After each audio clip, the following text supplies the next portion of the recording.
Hi, everyone. Welcome to the SF Immigrant Forum's regular meeting. Today is Wednesday, March 26th, and we're going to jump right into our agenda as folks continue to sign on.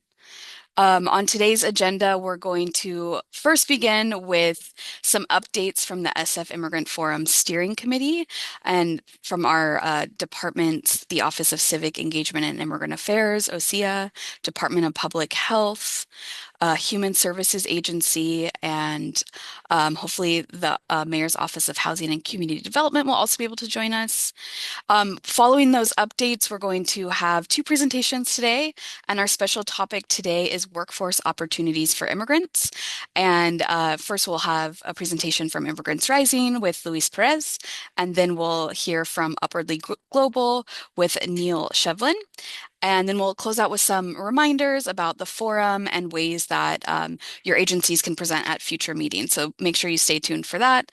And as you may have heard, this meeting's being recorded and will be shared out afterwards along with the slides. If you have any questions for our presenters while they present, please use the Q&A function at the bottom of the Zoom. You can add your question there, and if you want to say like who it's for, that would be really helpful. We'll provide an opportunity for us to ask the presenters those questions. So make sure you use that Q&A function. And with that, I'm going to pass it over to my colleague and OCS Deputy Director, Richard Whipple, to give some updates from our department. Thank you, Jamie. Good afternoon, everyone. As Jamie mentioned, Rich Whipple, he, him, his. I'm our Deputy Director here at OSEA, which is the Office of Civic Engagement and Immigrant Affairs. And happy to be with you today. And again, just to reiterate, we're really excited to be part of this important collaboration in 2025 in partnership with our other sister agencies that really work closely to support immigrant services in the city and county of San Francisco. So appreciate this shared space, and thank you, Jamie, for being our skilled facilitator as always. I'll just share a few updates from our office about things that are happening. But before I do that, I just wanted to clarify for folks that these spaces are a continuation of a space that was formerly called SF Cares, which had many years worth of fantastic meetings, presentations, and resources that was convened under Christy's leadership. Christy will be chatting in a moment, and the Department of Public Health. And so this new rebrand and retitle is continuing to hold that space, which is really about sharing information, resources, tools, and best practices. So we know there's a lot going on in the space of immigration in 2025. We know our immigrant communities are really in need of support and resources. So we won't be using these spaces to do like detailed policy review each time. Instead, I wanted to point to ILRC's biweekly immigration briefings because they are the lawyers with all the information. And I think anyone who would like to stay on top of the rapidly changing landscape, really strongly encourage you all to join the biweekly briefings by ILRC. And I'll put the link to those in the chat right now. But just wanted to remind folks that this is really meant to be a place that's informational in nature, where we invite presenters to share information about services available to service providers that serve immigrants or to immigrants directly themselves. And as was mentioned, it's exciting that today we can feature some important partners that do amazing work locally, regionally, and nationally around workforce and professional services for immigrants. So I'm really delighted that they're here with us today. So for a few, that's a really long link that I pasted in the chat. I really hope that works. Okay. That should be the link to sign up for the biweekly briefings by ILRC to sign up for their Zooms. So a couple of updates from our office. Again, we're the Office of Civic Engagement and Immigrant Affairs. We're a small city agency that supports immigrants and helps our city to be more mindful and inclusive of our immigrant community. So a couple things I wanted to share. First is that our Dream SF Fellows program, which is a fellowship and professional development program for immigrant folks that are recently enrolled in or currently enrolled in any form of higher education. The application deadline is coming up at the end of next week. So April 4th is our deadline. Wanted to ask folks here to help spread the word about this important fellowship program.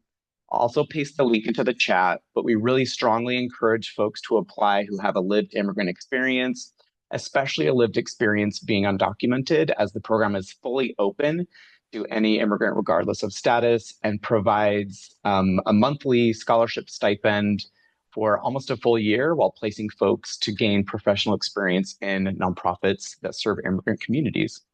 So we love our Fellows program. We know a lot of you know about our Fellows program, so please check the link in the website and consider sharing with any folks who live or are connected to San Francisco to apply. And note that application deadline coming up. A couple of other things we wanted to flag. Our Immigrant Rights Commission is an important advisory body here in San Francisco that advises the city leadership, the mayor, and the board on all issues impacting immigrants. So I just wanted to flag that for folks in general. But as many of you know, we also have each year an annual Immigrant Leadership Awards ceremony, which is coming up on June 9th. So it's a couple of months out, but we've just started the nomination process to nominate and celebrate immigrant leaders and supporters here in the city and county of San Francisco. So mark your calendars, and we can also share information on nominating folks to be celebrated in that space. A couple of other things I wanted to just name briefly. We do have some upcoming immigration clinics that we do in partnership with our nonprofit providers. We have next month 2 citizenship workshops. These are workshops for folks who are eligible to naturalize and have had their green cards for at least 5 years or 3 years if married to a citizen. And the services are provided on site if people bring all their paperwork, and they're appointment based. For the upcoming workshops, we have a big one coming up that's going to be at Golden Gate Park in the County Fair building. And that is going to be on April 12th. It's a Saturday. And then a few weeks later, we'll be having a smaller workshop in partnership with the library. I see some folks from the library here in the meeting. Thank you to our partners there. And that will be a smaller computer-based workshop. So I'll put the link in the chat as well for our citizenship workshops, and encourage folks to check out our website, which is sfcitizenship.org, to learn more about the citizenship workshops coming up, and also to find the phone numbers in multiple languages to register to it. Just put that link in the chat again, just a reminder that our workshops are appointment based. So please make sure folks call ahead to schedule an appointment. And you can see all the details about both April workshops there in the chat. And then lastly, and I'm sorry that I'm sharing so many announcements after my afternoon coffee, but lastly, we have an important work permit clinic. This is for folks who are asylum seekers who are ready to apply for a temporary work permit after submitting their asylum applications. And that work permit clinic will be coming up in May, and that will be on May 6th, which is a Tuesday, in partnership with the Latino Task Force and located at their 701 Alabama Street in the Mission. Also appointment-based, also again, like community-based with our partners. Big shout out to the task force, to JDC, the Justice and Diversity Center, and the legal partners who helped put this together. So in this really traumatic and trying time for folks, we also really want to highlight resources available, and all of these are great examples of programs and tools that we hope folks will take advantage of. And thank you, Jamie, for putting the link to our work permit clinic that's coming up also in the chat. So just wanted to make folks aware of all those things: our fellowship application, immigration clinics, ILRC's briefing, so that folks can be up to date on all the policy shifts, and also to just bookmark the date for our Immigrant Leadership Awards. So I know that was a lot from our office in terms of things that are happening, but since these are only every other month, we're trying to make sure we're covering our bases here. So those are the main updates from our office. And with that, I will pass it to my colleague, Christy Dietrich, who has been holding down the space when it was SF Cares and brought us to today as well. So Christy, passing it to you to share about DPH. Thank you very much. I just want to share that DPH's Newcomers Health Program continues to host a monthly orientation about benefits and services for those who have been recently granted asylum. So the next session is on April 11th at 10 a.m. We hold it in English and Spanish, and Jamie can put the link in for you. It happens on the second Tuesday of every month. And then I wanted to also, just in light of how things are, people might be afraid of applying for benefits and things, that Medi-Cal is still available for anyone, no matter documentation status, and our new immigrant and asylum seeker health services will help people get on Medi-Cal and get connected to healthcare and get medicines and treatment that they need. So Jamie, thank you for adding that one as well. And I just want to share that the Department of Public Health has a new health director, I think as of February, his name is Daniel Tsai, or Dan Tsai, he goes by. And among other roles that he had in the past, he was the Medicaid director in Massachusetts, where he advocated for more streamlined enrollment and renewal for Medicaid for better health outcomes. So that's promising for our city. And now I'll pass to my colleague, Andy, at Human Services Agency. Hey, good afternoon, everyone. My name is Andy Beatley Hegler, and I work with the Human Services Agency, City and County of San Francisco. I have the title of Refugee and Immigrant Services Coordinator, and happy to be talking to you today, although there's so much going on, and unfortunately, a lot of it seems to be negative, as we all know. I'm personally dealing with a lot of changes in the immigration landscape, and it's really hard to even just keep up. And so what I'm just going to briefly talk about today are some of the services that we offer at our agency. You know, the Human Services Agency in San Francisco is the one that does everything from Medi-Cal to CalFresh or food stamps, and also cash aid programs. And so the first webpage I'm going to put into the chat here is just a page that's titled Immigrants, and it has links at the bottom of that page to the different types of public benefits that you might qualify for at HSA. And it doesn't just include cash aid and Medi-Cal, it also includes, employment services and things like that. So that's a good place to start. I'm also going to highlight another web page that we just put together this last week, actually. And this is specifically for resources for the refugee population. And when we say refugees, we really mean not only people who have the legal status of refugee, but also those who have asylum and some others, such as those who have been given parole from certain countries and might qualify for certain benefits. So I'll put a link to that as well. And then I also, before I pass the mic, also wanted to mention our virtual tax program.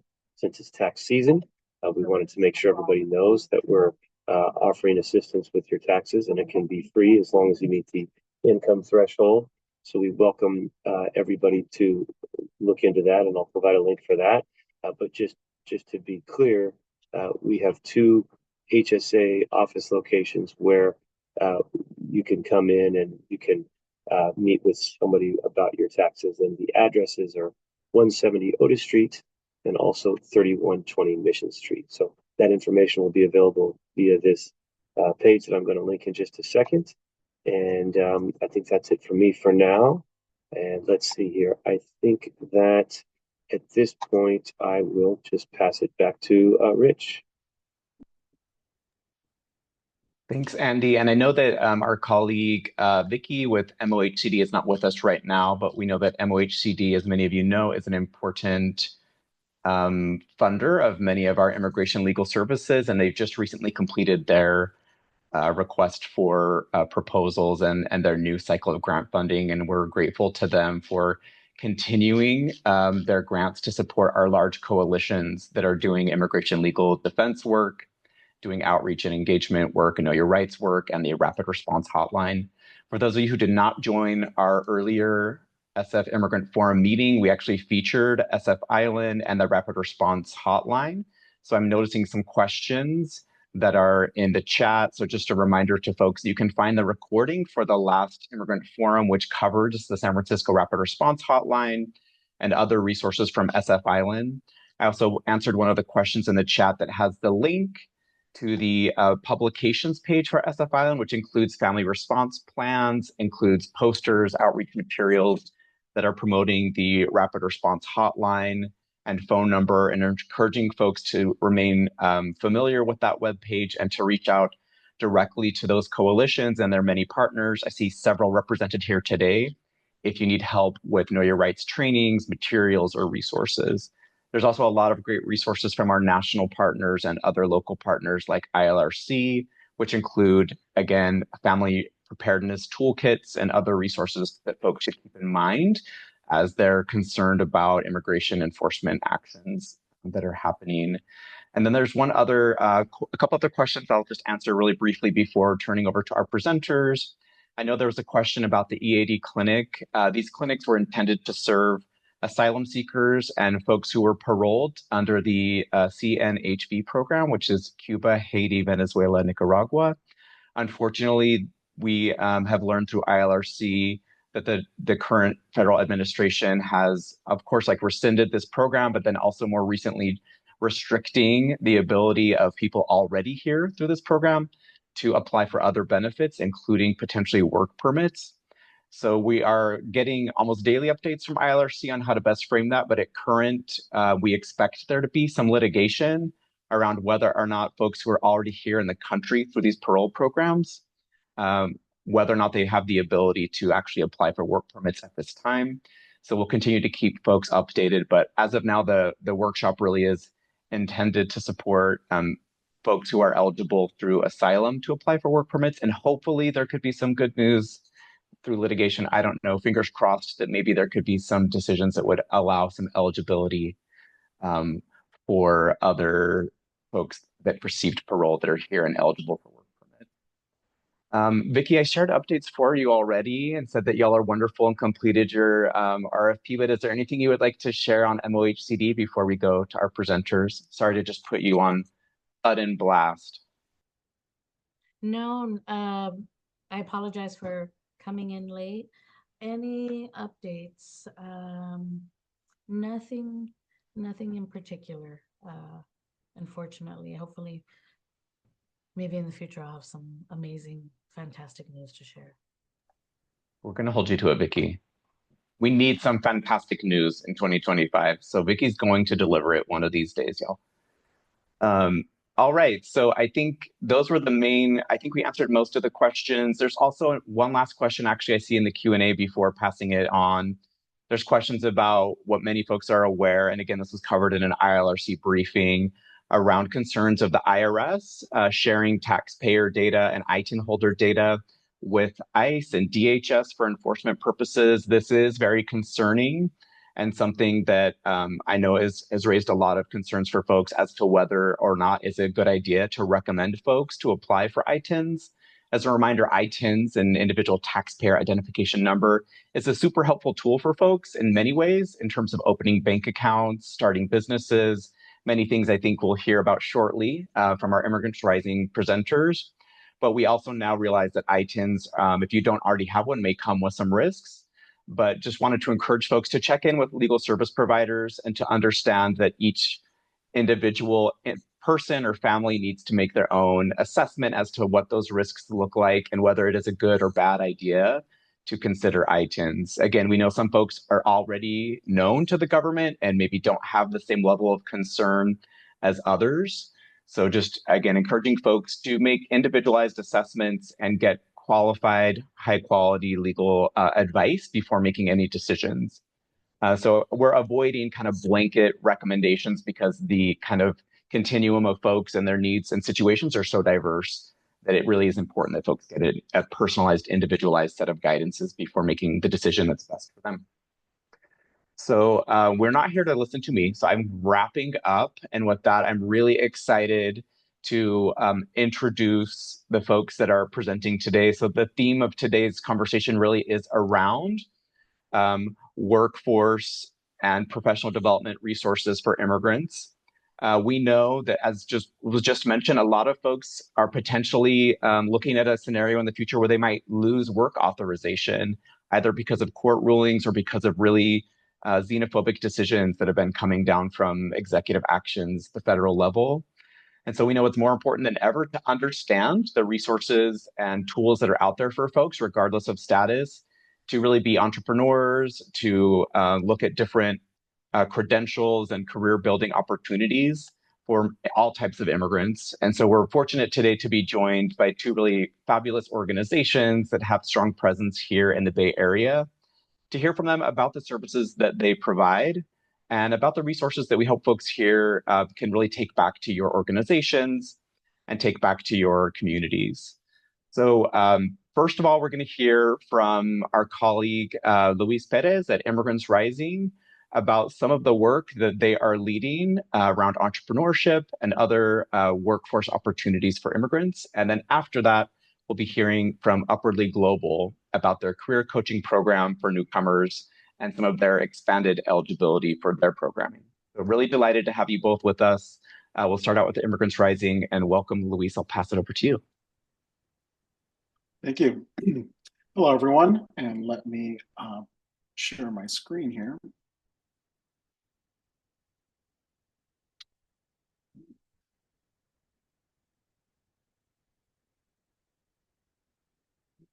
So it's loading. Okay. Well, thank you for being here, everyone. My name is Luis Perez. I'm the Strategic Projects Manager here at Immigrants Rising. Here's a QR code for this particular presentation. There's going to be a resource section at the end with links to the specific resources, so it's a perfect way to kind of make sure you have all those links, and I'm sure that all of this will be shared out as well. A little bit about myself is I've been with Immigrants Rising now for about 3 years. I come from a tech background, so I've been able to kind of bring that and contribute that to our nonprofit. And a little bit about Immigrants Rising. So we envision a future where undocumented peoples can thrive regardless of their legal status. We fight for access to higher education and for key tools for first generation students and people to break free of poverty. We're also hard at work to try to dismantle the systemic barriers that prevent any individual from achieving their goals, whether that be college or whether that be career-wise. We're really focused on enhancing the economic mobility of our communities. And a big part of that is we did start with a very much a focus on students, but now we also have, I'm part of the entrepreneurship team. We really want to showcase how entrepreneurship is a path to be able to generate income, to be able to achieve the American dream, whether you have any legal status or not.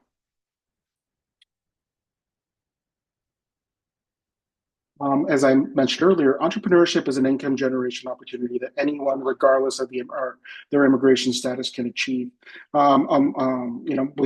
Unlike having to essentially get a W-2 and work a regular job that might come with some legal issues.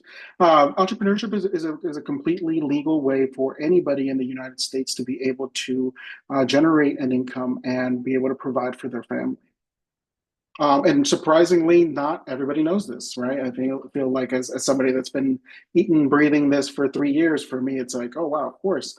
And I am a documented person, as well as my family all have mixed legal statuses. It was something that we didn't know when we first got into this country that was an option.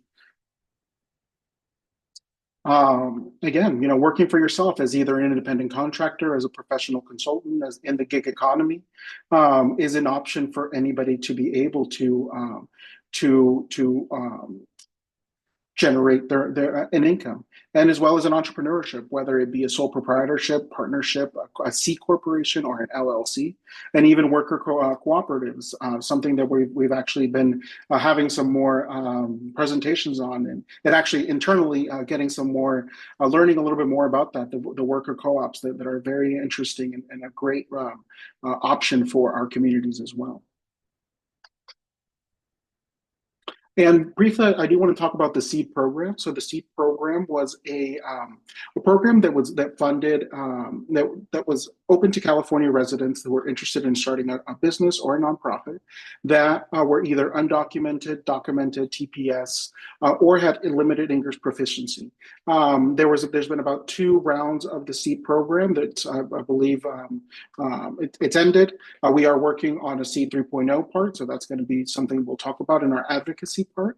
But the SEED program allowed us to really connect with business owners and really understand what it is that they're needing, so that we can tailor our resources and everything that we are doing for our entrepreneurship crowd in order to really understand what it is that they need. And a little with that, when Immigrant Rising's SEED program, we were able to distribute 1,000 grants to different entrepreneurs, and that is a developing grant, which is a brand new business. They were able to get $5,000, and mature grants were able to get $10,000. Those were businesses that were generating more than $100,000 in income and revenue. 163 of those entrepreneurs were in the Bay Area. And we were able to give out nearly 500 grants in mature businesses. And surprisingly, only 8 co-ops were part of this very interesting part. Um, and from there, we didn't just, so a big part of our seed program was an education component that we had for it that allowed us to actually gather a lot of information back about where our communities were and what is it that they need. So the main thing we identified is they still need a lot more access to entrepreneurship training. Really, not just entrepreneurship training, but language resources. Digital literacy was a huge hurdle that we had to overcome with our communities. Of just we had individuals that knew apps that we communicated through email, so we had individuals that had never even had an email before. So it was really kind of a uphill battle with this, but it was a great learning experience for us to incorporate into what we're doing. And not just that, but the lack of availability of technology, the lack of internet in certain areas that we work. And as well as that, we also found out that financing and capital is a really big barrier to entry for most entrepreneurs. The majority of them are essentially self-funding or trying to find funding from their family. Financial institutions are really more of a second, third thought for them. That we really also want to try to develop resources, try to develop workshops that kind of help them bridge that barrier as well. And again, we kind of come back to the technical assistance, where our communities are still, will benefit a lot more from us understanding that, the technical limitations exist, and we need to essentially develop our resources and our programming based upon them. And with this, we had what we called, for our SEED initiative, we developed a Spark curriculum. And it's something that we took 10 years from prior experience that we had working with our communities, and developed a curriculum called the Spark curriculum, and put that in our own platform. All of our entrepreneurs were put into this platform, into this curriculum that was able to be accessed in English, Spanish, Tagalog, I always butcher that one, I'm sorry, and Korean. And it allowed us to kind of give them an introduction to entrepreneurship. And based on the few years that we have this platform, we kind of pitched a new concept, which is we're calling Immigrant Biz Hub. And that's really not just the 10 years of learning that we've had, but now the 3 or 4 years that we have with the new information we have from our existing curriculum. We're now putting that all into our new platform. And actually, this last April, a year ago, actually, we pitched this competition. We pitched this idea to MIT Solve in the national competition, and we were able to get second place out of 109 different nonprofits. They really liked our idea, and were able to give us some funding for this as well to really enhance what we're doing. And what we think about this is kind of the next generation of our learning platforms that incorporates a more of a gamified goal-oriented education. I think one of the things we noticed was that our curriculum was great, but it was developed by people that, by ourselves, that have been in school, in college our entire lives, and have that experience. Where now we kind of came back and said, look, we think our communities are really, they benefit from this type of learning, but we think that there's a better option to be able to teach them through a gamified, goal-oriented, and community-driven education. Our platform will also incorporate a marketplace where we'll have, as well as mentorship programs, and then more personalized support based on the different industries that our users are in. And it is designed to be scalable and have a bigger impact of what we want. And another thing recently is we've really incorporated and seen the benefit of leveraging AI and the new technologies that exist, specifically with translation, just the way that we're able to communicate and really teach somebody how to write an email in Spanish, for example, and translate that into English perfectly. So it's really, now we're kind of also looking at these new technologies and seeing how is it that we can get to our users, as I would say, as fast as possible. Like, we cannot let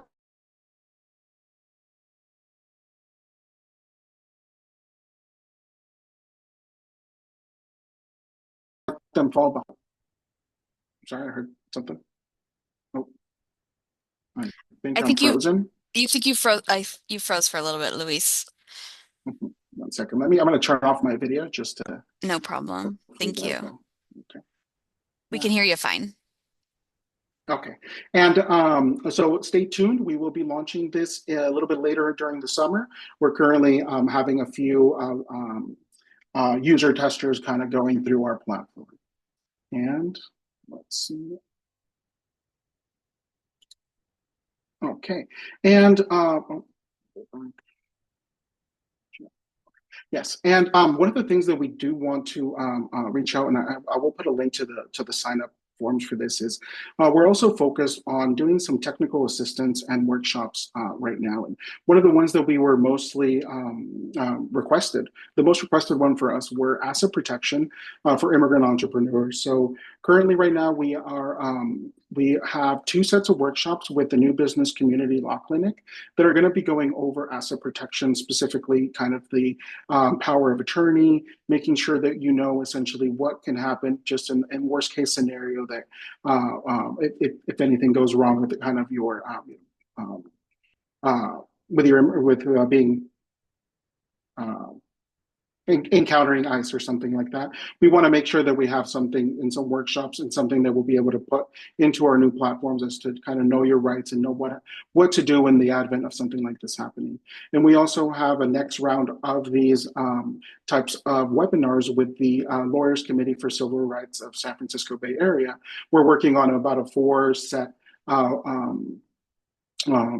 webinars on very similar subjects for this as well, also including I-9 and kind of what to do when ICE comes to your door as a business owner, really more of the business section of this. And one of the things I also want to go over, because this is also leading to our better understanding of our platforms and of our resources that we want to give, is a current pilot program that we're doing in the Central Valley.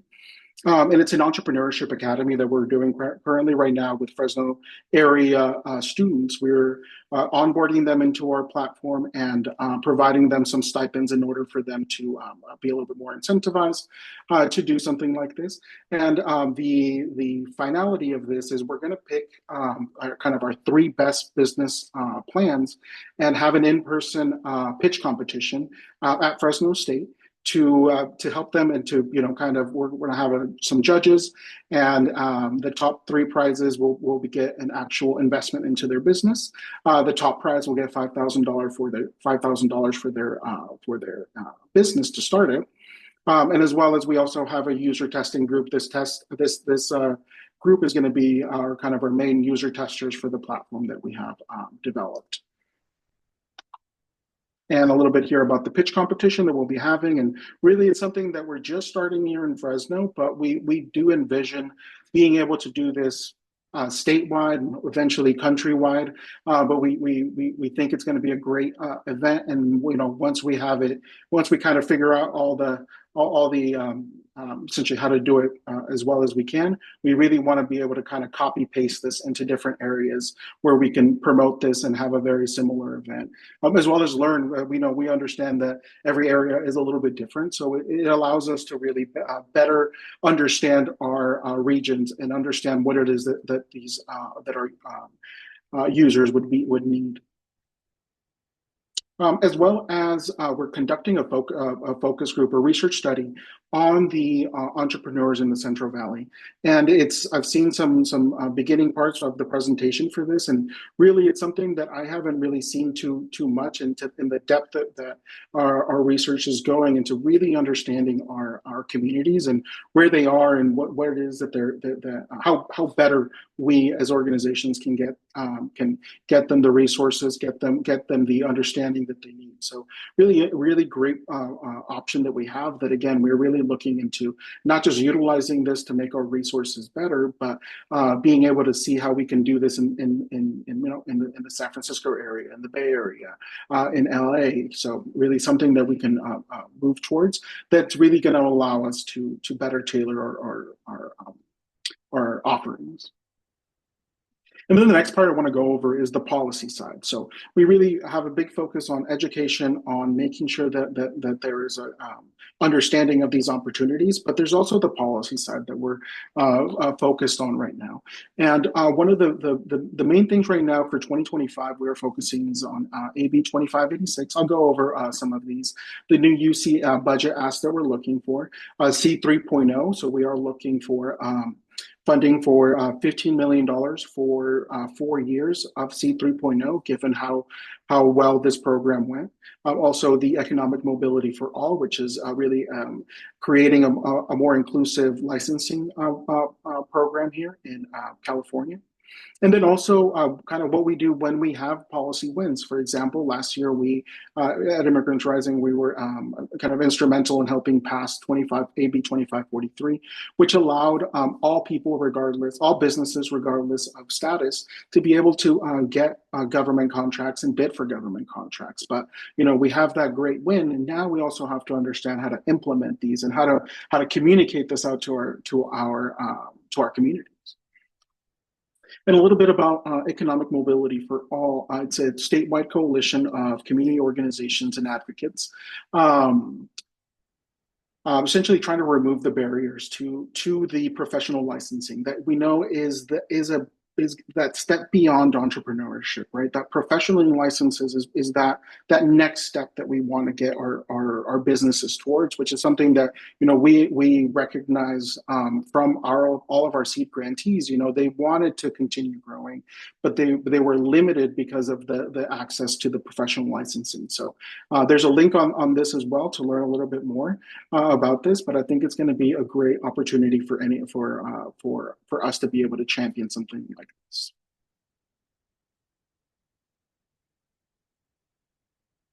And then we're also working on the another opportunity for all campaign, which is again, and this slide will have a link that gets to some more information.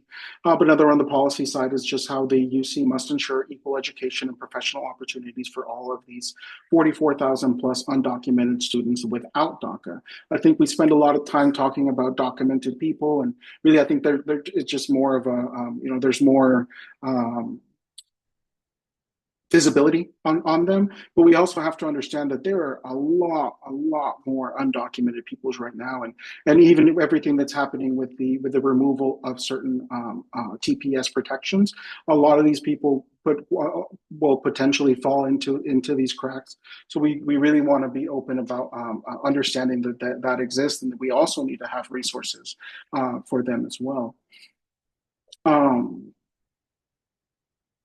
Yes, and then this one here is to kind of the budget ask, which is a $10 million annual budget to request to expand the paid training and research opportunities for the undocumented undergraduate and graduate students enrolled at University of California.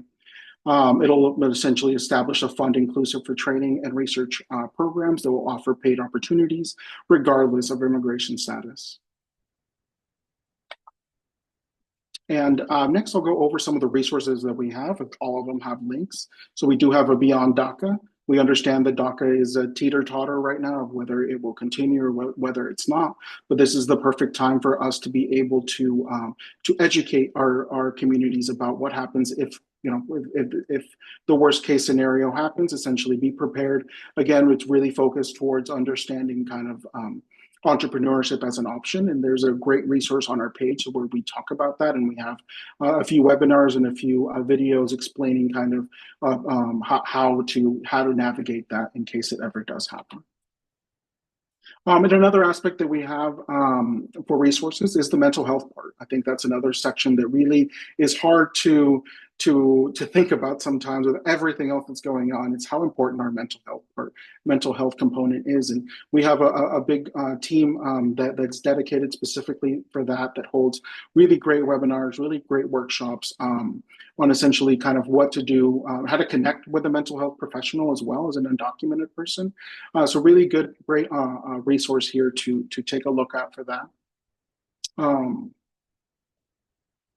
And then kind of immigration preparedness, another good resource that we have essentially of what could happen with undocumented peoples and families in California.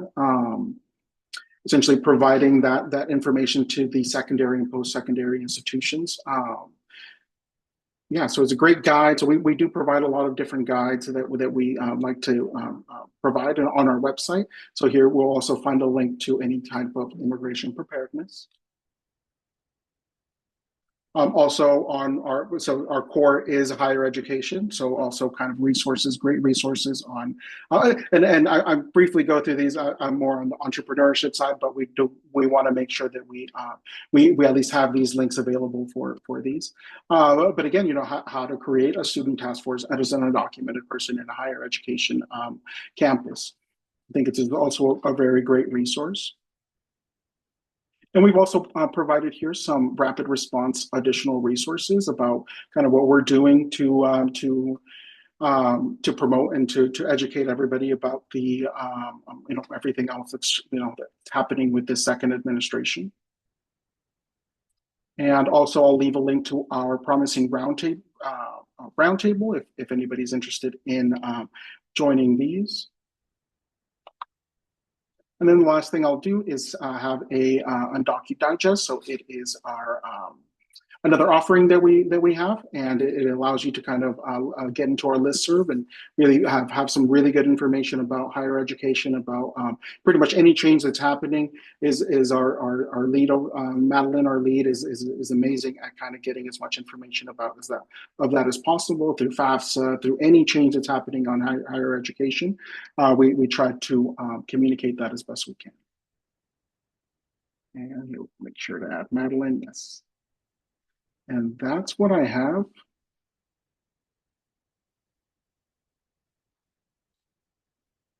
Great. Thanks, Luis, for all of that information. One moment. So we have a couple of questions for you if you're able to answer them. I think the first question is really about the entrepreneurship opportunities and income generation. And the question is, let me pull it up.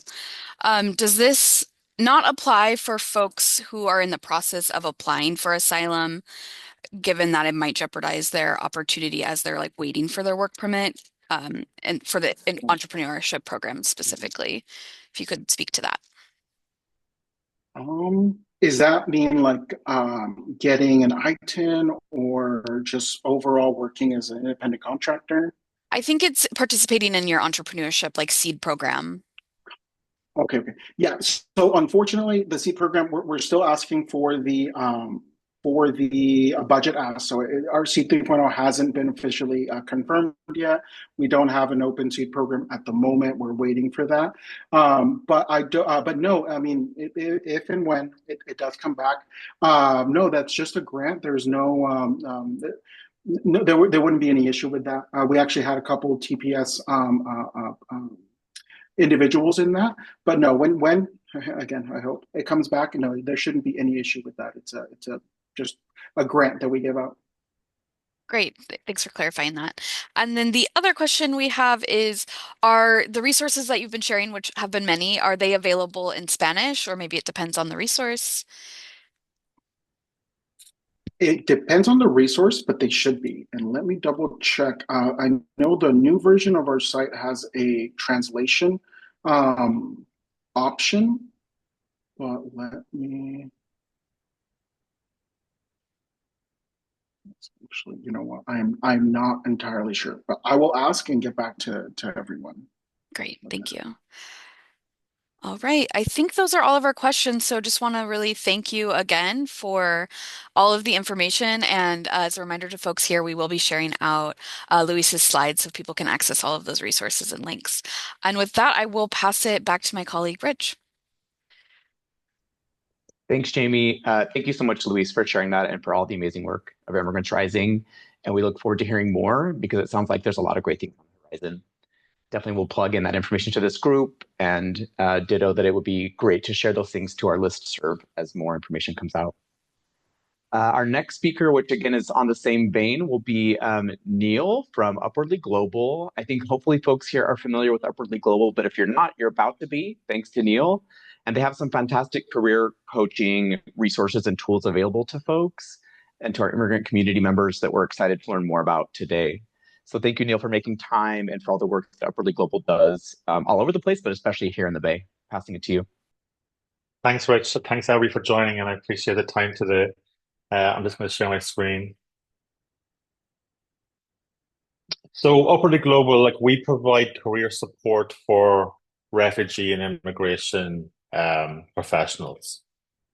So today we're going to look at just a welcome, a quick introduction about myself.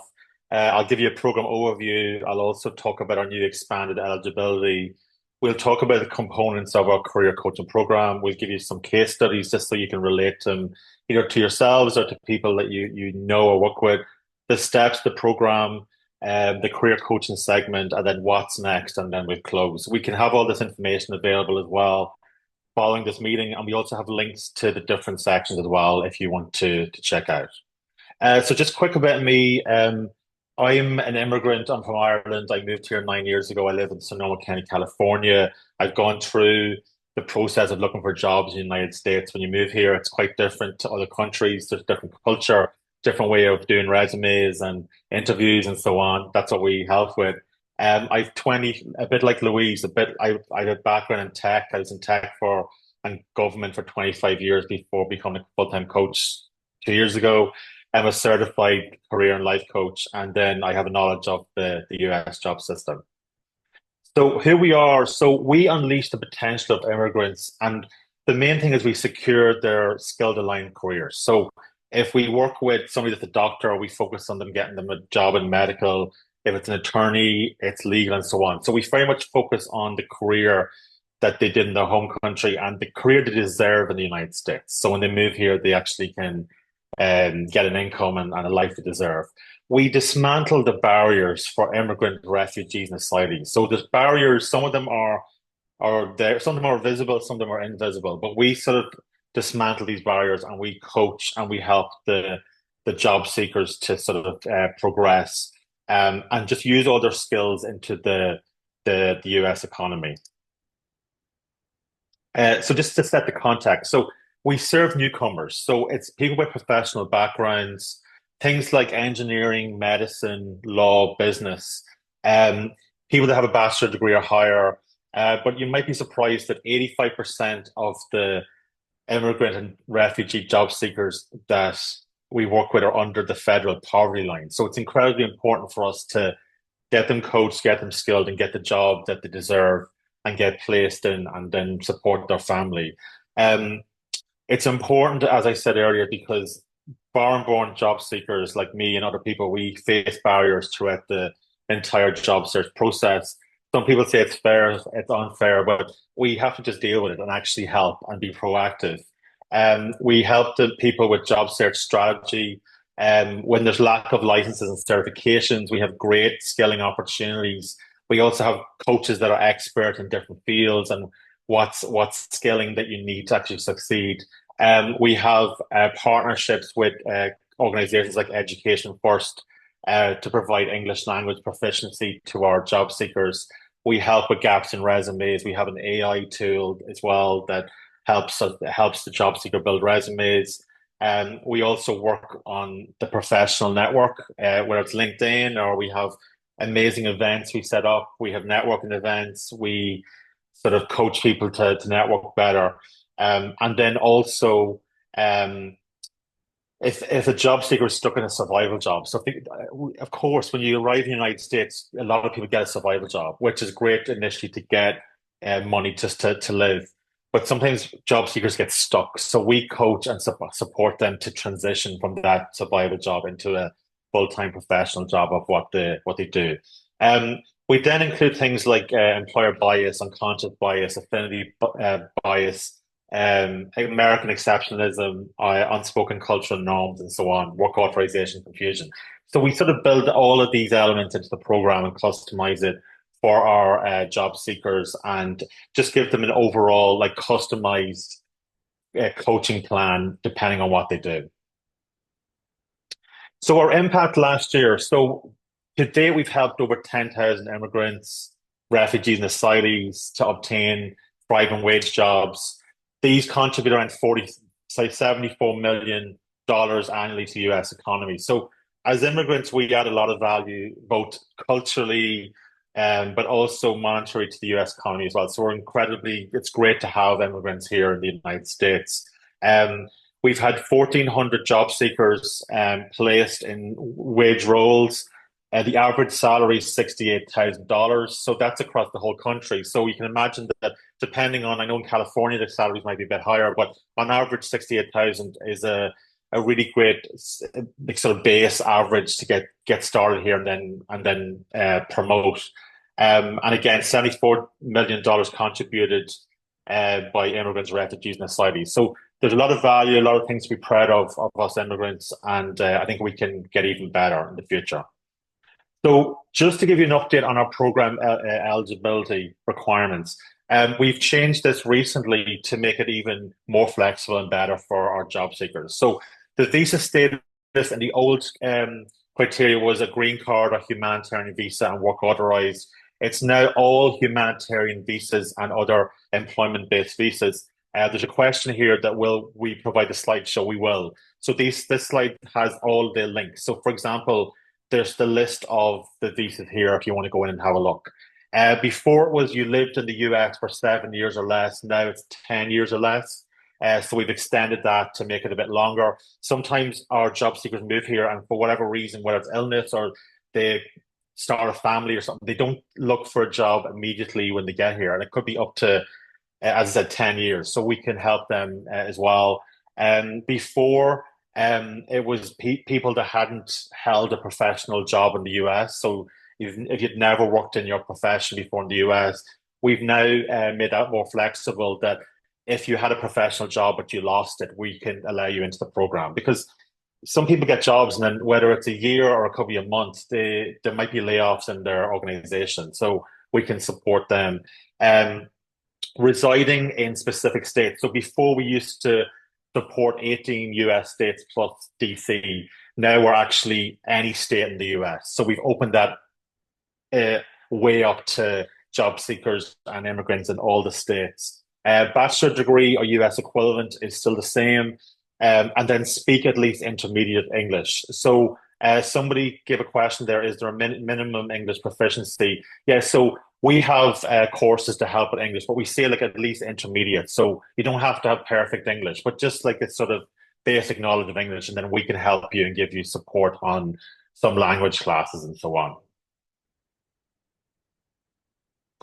So the career coaching program itself, we unlock brighter futures together. So it's a free coaching program. So we use our donors and funds that we receive, and we empower immigrant and refugee job seekers to navigate the market. So we use the coaching program, and then, as I said earlier, we bridge a lot of gaps to help people restart their careers and really give employers talent, because some employers are looking for talent. There's some very niche occupations as well people do, and the employers are not aware that these immigrants exist and refugees. So we help to expose them, and we'll talk later about the partnerships we have as well. So the components, there's 6 components to the program. We have a career planning component that the individual job coach will create a customized plan with the job seeker. We work on their licenses and certifications. We've great partners, and we can help with help around that. Things like resume, cover letter, and interview preparation. So we do intense and really essential coaching on that, and we do mock interviews and help with the resume. Job search strategies, are they looking in the right place? Did they have a strategy? How often to look, how many applications a week to apply for, how to customize resumes, all that's included. Professional networking, we have some great events. Like I attended an event recently in person and I met so many people. So we have great networking events. We also partner with organizations like LinkedIn and have events with them. And we also do a lot of online events as well, and speed networking events and things like that. So it really helps our job seekers with networking. And then industry specific guidance. This is very important because we don't just give like, oh, here you go, here's the information on resume. We actually tailor the experience depending on what the job seeker does. Like, so I'm the lead for the West Coast for like legal and education and so on. So I will customize. If a job seeker is an attorney, they will receive legal information from me. I'm not going to give them information about it like a software engineer. So we give industry specific guidance depending on what the profession is. And that really helps then there's not too much information to go through. Industry opportunities. So we're broken down by healthcare, business, engineering, tech, and finance. And then, as I said, we also do legal, nonprofit, and education and government. That's what I myself manage. So it doesn't really matter what profession somebody's in. We can we have coaches that are in different teams that actually manage different types of work and so on.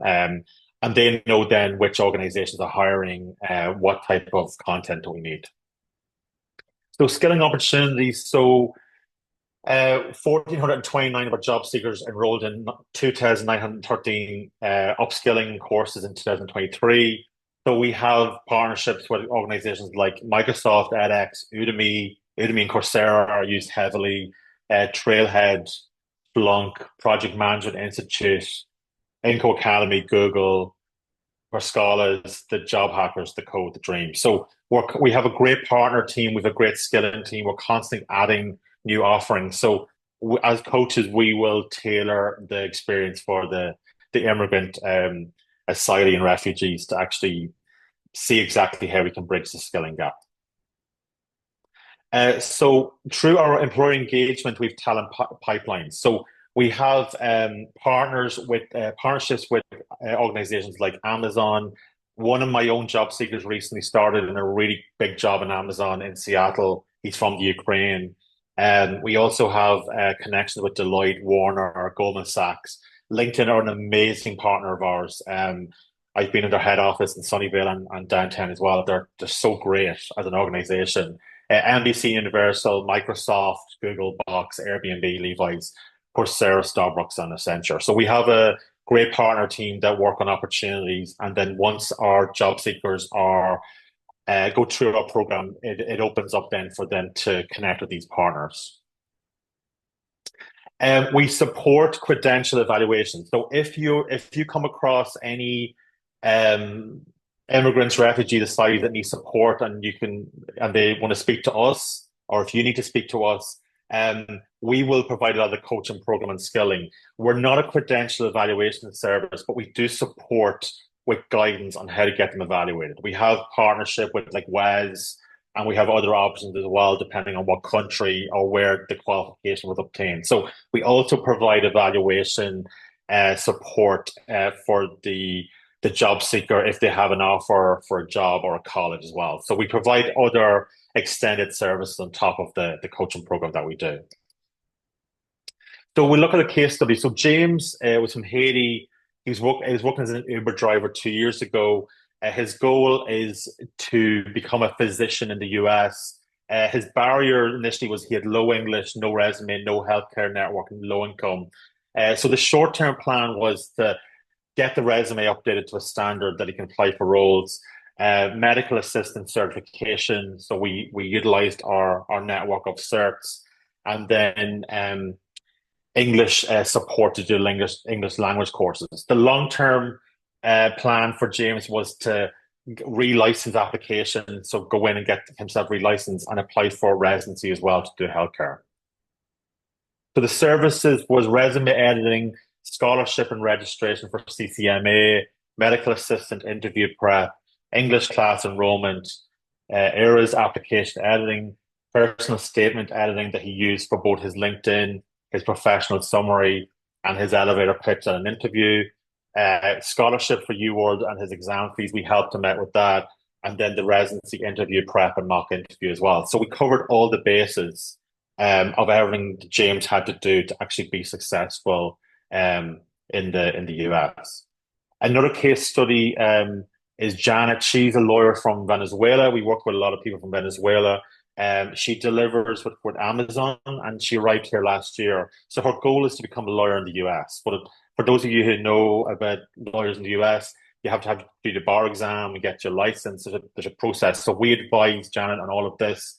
She didn't have a resume or legal network, and she had low income. So the short-term plan for Janet was to work on her resume, get her a paralegal certification and networking. So then she could get a job as a paralegal or legal assistant first, and then she could study for her bar exam and become an attorney next year. So we very much plan the short, medium, and long term plan. We don't just focus on the long term, and then Janet doesn't have an income for a year. So what the long term was that she got the LLM program and she passed her bar exam and then became an attorney in the United States. So for her, again, she had resume editing. She got support for paralegal because she's in law. We did interview prep for her, helped her with her LinkedIn. LinkedIn is very, very important. So don't ever underestimate the power of LinkedIn. Sometimes job applications, the employer will look at your LinkedIn. So first impressions last.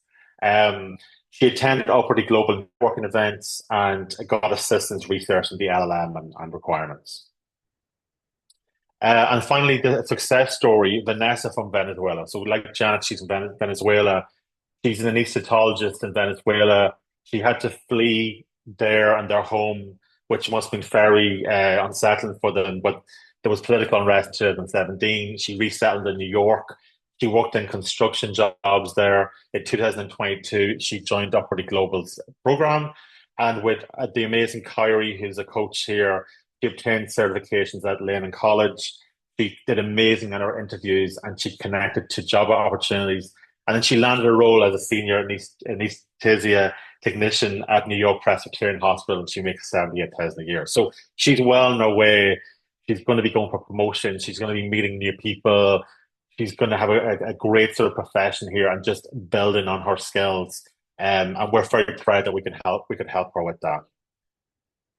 So program steps, and we're going to provide this for anybody that needs it. Step one, we have an application on our homepage. So anybody that's interested in joining the program, you can apply for the coaching program, or you can provide a link to one of your clients or people you know that might qualify. They can go in and put on any other details. The enrollment process is really simple. There's checks done. They'll be advised by our onboarding associates and so on. They'll be put into an admission group if they're accepted, and an English test. There's been an online career path training through our online portal. We have a full learning portal. And then once they've completed that initial stages, they'll be introduced to a one-on-one coaching with a dedicated job coach. Typically, they get all the coaching done the first 3 years, but they have got a year to complete it, and they get access to all our skilling programs like Coursera and Udemy once they complete the initial first couple of one-on-one sessions. So what's next about Upwardly Global? So this, again, has more links in it that are available. Our one-on-one career coaching program, again, it's personalized support. We have a dedicated coach, top-notch skilling, and networking opportunities. The networking is great. I love the networking, and I work in Upwardly Global, so I attend a lot of the events. Partnerships, we also have great partners with colleges and other organizations that use our program, and actually they teach our program. So you can build an organization's capacity to serve internationally trained newcomers, provide a technical assistance. You can tailor the professional development for service providers, and you can access all of our online learning opportunities. So as well as having the one-on-one coaching for the job seekers, we also have partnerships, and our program can be available to that as well. And you can connect and get a demo and connect with our partner team if that's something that you're interested in.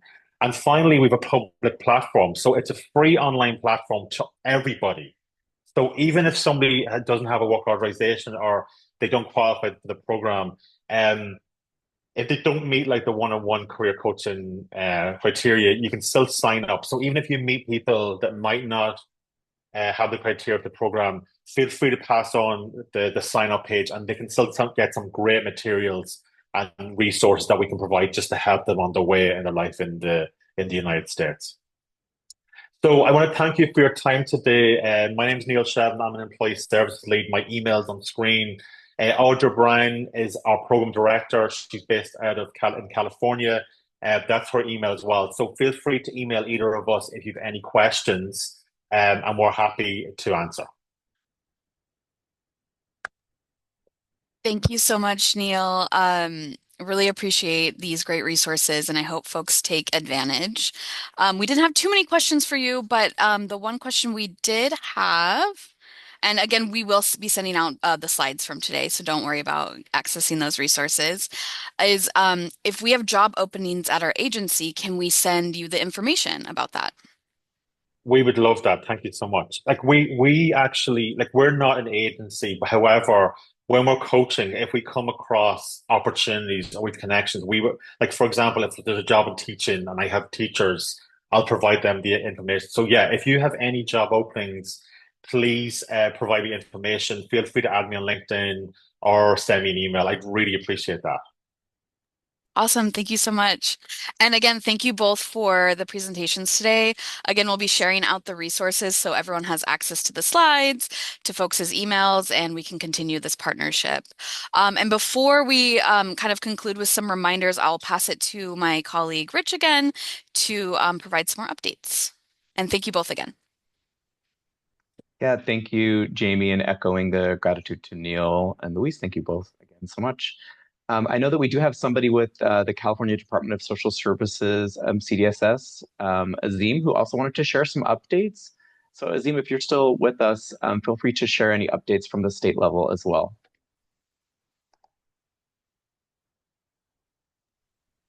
Hello? Yes, hello, we can hear you. Yes, good afternoon. How are you? Hope everyone can hear my voice very well right now. Yes, very clear. Okay, thank you. Thanks for letting me join in. Yes, I have some updates on refugee updates. I'm going to share with you all here.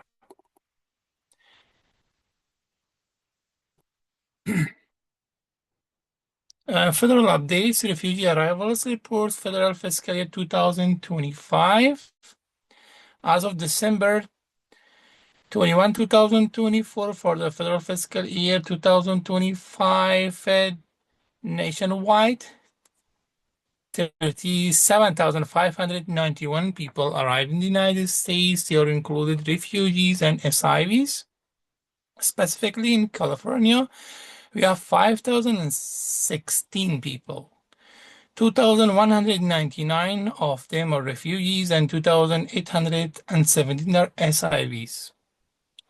Percentage of refugees and SIVs in California, 27% of the nation total SIV, 8% of the nation's total refugee. The top 5 counties in California that resettled the most refugees and SIVs combined: one, Sacramento with 1,924, San Diego 1,027 people, Los Angeles 415, San Diego 349, Alameda 313. The top 3 arrivals in California by nationalities are from Afghanistan, the top list, 3,657, Syria 379, Iran 191. We have some additional updates as well. While RNP has been suspended between January 17 and March 10, there have been already 600 SIVs that have arrived in California. These SIVs are either self-transporting to the US or worked with veteran agencies who have helped them with transportation into the United States. One other news about reduction of medical and RCA. We know there have maybe question around in the RCA and RMA benefit services, that they have been reduced from 12 months to 4 months. And also, I'm sharing the information and flyers about Afghan support centers that are planned to occur. RBP is sponsoring 3 Afghan support centers in Sacramento, San Diego, and Alameda counties. These support centers are similar to other Afghan support centers that took place in 2022 and 2024, which was funded by UCIS. The difference this time is that RBP is funding the support centers using ASA funding provided by ORR. The Afghan support centers will provide an opportunity for Afghans to walk directly to staff to talk from refugee resettlement agencies, nonprofit, a variety of services providers, and other to assist in making sure they have what they need to successfully settle and integrate in the United States and specifically in California. I'm just sharing the Afghan Support Center flyer with you all to see the date, time, location, everything. One more update about housing, our Afghan Support and Investment Program, commonly called as ASIP. New applications for ASIP will be accepted beyond May 31, 2025. RBP is working on updating this information on our websites and other materials. And ASIP applications through part of 2026 likely acceptance into ASIP is contingent on remaining available funding and priority households on the wait list. Thank you so much, Azim. We're just wrapping up in time, so we appreciate those updates. If you don't mind sending them, because I know that was a lot of numbers and a lot of information, if you don't mind sending them to our listserv, that would be wonderful. Thank you so much. All right, and I'll pass it back to Jamie to close us out.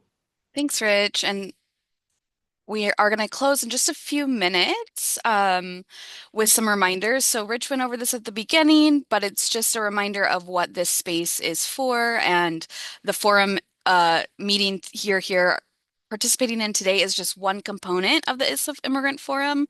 The others are a website and email listserv. So if you haven't already checked out sf.gov/immigrants, a lot of the resources that we shared up top are included on this site, as well as a special link for service providers at the top. So feel free to check that out. That's also where we will post upcoming meeting links and links to this recording in addition to sharing them out on our listserv. And if you haven't already joined our listserv, here's the information on how to do so. I know many of you joined via an announcement from the listserv, so thank you. But you can sign into Google Groups, type in SF Immigrant Forum, all one word in the search bar, and select Ask to Join. If you're having any trouble, feel free to email us and we can add you manually. And lastly, the forum meetings will be happening on the fourth Wednesday on a bi-monthly basis. So the next one will be Wednesday, May 28th at 2:30 p.m. So this will be our regular time. And with that, we in the future will be looking for presenters that want to share in this space any upcoming opportunities that would be relevant for this group. So we've created a form that you can access via this QR code or short link here. And again, we will share this out if you don't have an opportunity to save that link now. But these presentations should really be connected to your organization that operates or provides services for immigrants in San Francisco and the larger Bay Area. They should be informational and focused on a service program or opportunity and about 15 to 20 minutes in length like you saw today. And so we're really looking forward to hosting you and your organization in the future. So make sure you fill out that form. We might not be able to guarantee a specific month, but if you have any programs that are like time sensitive, there's an option to select that in the form. And if you have any questions, feel free to reach out. And with that, that is our meeting today. So thanks, everyone. Be on the lookout for a follow-up email with the links and the recording for today. And just really appreciate everyone coming today. Thanks for all the hearts. And if you have colleagues that weren't able to participate today but would like to in the future, feel free to, give them the information about how to join the listserv and get involved. So with that, thanks, everyone. Have a good rest of your afternoon.